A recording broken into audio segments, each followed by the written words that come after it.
اللہ الرحمن الرحیم۔ سوال یہ ہے کہ وہ سید فقیر جس کے لیے ہنر یا کوئی کاریگری سیکھنا مشکل نہ ہو، کیا اسے سہم سعادت دیا جا سکتا ہے؟ تو جواب میں آیت اللہ سستانی فرماتے ہیں، وہ فقیر جس کے لیے ایسی صنعت، پیشہ یا ہنر سیکھنا مشکل نہ ہو جس کے ذریعے حلال آمدنی حاصل ہو، تو احتیاط واجب کی بنا پر وہ واجبات شرعیہ حاصل کر کے زندگی نہیں گزار سکتا، لیکن جب تک سیکھنے میں مشغول ہو تب تک مستحق ہونے کی شرائط کی رعایت کرتے ہوئے اس کی ضروریات کو وجوہ شرعیہ سے پورا کیا جا سکتا ہے۔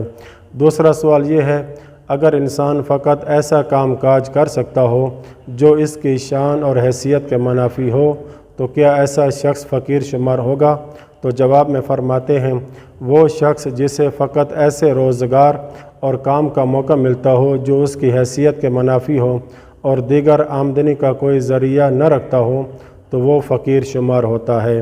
اور اسی طرح اگر کوئی شخص صنعت اور پیشہ وغیرہ کرنے پر قادر ہو لیکن اس کے پاس ضرورت کے مطابق ساز و سامان اور آلات نہ ہوں اور دیگر آمدنی کا ذریعہ بھی نہ رکھتا ہو، تو وہ فقیر شمار ہوتا ہے۔